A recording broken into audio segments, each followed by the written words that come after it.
Hello everybody, it's your boy Will with Real Talk. I haven't posted in a while. Been out doing some research, doing everything else. What I'm about to tell you, half of you wouldn't know anything about it and probably wouldn't even care.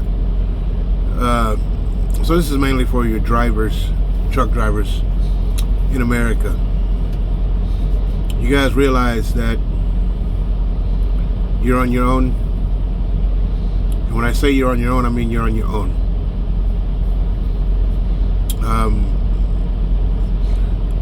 Last time I said that the truck drivers are the backbones of America. I got a lot of feedback from people who are saying that, you know what, your job is not important. It's no more important than anybody else. And you're right. You're right. Nobody's special. Truck drivers are nobody special. We get out here and we do a job, work long hours, get paid less, sacrifice holidays, birthdays, anniversaries, just to keep your shelves stocked in your local grocery store. So you don't have to drive to China to buy your television. We're nobody special. Well, truck drivers, I found out that we are nobody special. And what I mean by that is got a slew of these foreigner-owned companies. They can duck out and not pay a driver for his hard work. And drivers, you have no recourse. You heard correct. You have no recourse. Can't go to the U.S. Department of Labor. I've called them. The response I got was, oh, you're a driver? Oh, we don't help drivers.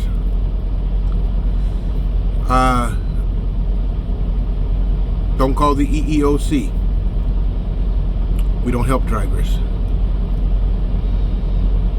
I went as far as to call Washington, D.C. myself. And the young lady I spoke with said, and I quote, we do not do anything when it involves drivers. Hands off. So when I told her that, wow, if the drivers of America knew what was going on and how the government turns its back on the drivers, can you imagine the backlash that would happen? She said, I understand, sir, and promptly hung up the phone. What am I trying to say? I'm trying to say is, you see these drivers run up and down the highway. Majority of them are in the cab of their trucks, and it's just them. You got a few husband and wife teams, boyfriend and girlfriend teams, or you got a few that, their significant other rides with them. But the majority of us are out here alone. Boy, if you only knew how alone you really were. Case in point, this whole talk about autonomous trucks, driverless trucks, they're going away. I don't know if you heard yet, but they're going away. The reason why they're going away is because the liability issue, the potential lawsuit issue. If something happens with an autonomous truck, whoever the victim is potentially could go after all involved. PACCAR, Peterbilt, whoever's involved will be named in this potential lawsuit. With that information being passed on, PACCAR pulled out of the autonomous deal. Peterbilt pulled out. So all of these companies are pulling out. Now, what does this got to do with my video? Well, I'm going to tell you exactly what it's got to do with the video. So the company, and I'm not going to name the name, but we all know, who are currently doing the driverless trucks right now. They said, hey, wait a minute. Wait. Pump the brakes a minute. We will put a driver in the truck. Now, why would they do that? It's a driverless truck. Why would they put a driver in the truck? You know why? You got it. You got it. The driver behind the wheel of an autonomous truck is just a scapegoat. He's the one that's going to take all the blame. He's the one that's going to bear the lawsuits. It's real talk. It's real talk.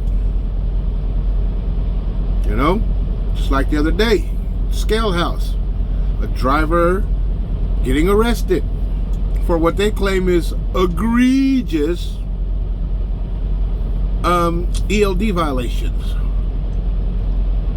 And they know damn well the driver cannot adjust that ELD. The company can, the driver can't. And the company will adjust your ELD even without your permission.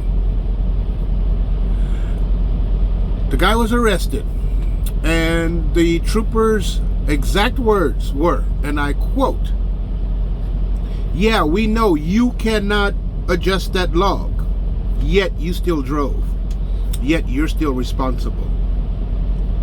So, okay, fine. The driver drove. Okay, fine. How is he going to get paid if he doesn't drive? But what do you think happened? He went to jail, and that shady company put another driver in his truck. You think they bailed out the driver? Hell no. Hell no. You think they took care of his equipment inside the truck? Hell no, they threw it away. You're alone. You're alone. From the government on down, you're alone. It is what it is. It's real talk. It's the facts. One more quick note. Now I'm going to make another video after this one.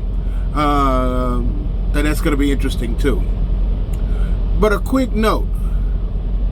All of these foreign non-domicile drivers, these HB1 drivers that they brought into this country in mass numbers that are causing death and destruction on our interstates.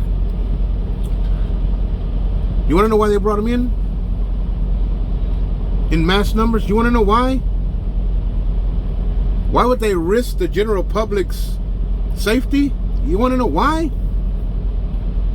They brought them in for one reason and one reason only, and that was to ensure that there will never be a truck driver strike, because they can hang these visas over these guys' heads to keep them working. It is what it is. But you guys need to know the truth. They're not going to tell you. They're not going to tell you. But drivers, what are you going to do? Are you going to do what drivers have been doing for years and years and years and years and years? Sit back, piss and moan, and take the abuse anyway? Or are you going to finally grow a pair of cojones and say enough is enough? Because trust me, all it's going to take is for the American truck driver to say enough is enough. Then things will start to change. So stay tuned for my next video. Like I said, I don't want to make it a long, drawn-out thing. Said what I had to say, passed on what I had to pass on. Now, I'm going to ask you guys to do me one favor, and one favor only. I'm not asking for any money. I'm not asking for any money. Share, share, share. Get this out to as many people, as many drivers as possible. Share this video. And keep sharing this video. Don't stop sharing this video. For once, it's time for the drivers to stand together and speak up. Enough is enough. Alrighty, like I said, I'm gonna keep it short. So Will with Real Talk, keeping it real, and whatever you're doing in life, enjoy it. And if you don't enjoy it, stop doing it. Alright, peace out.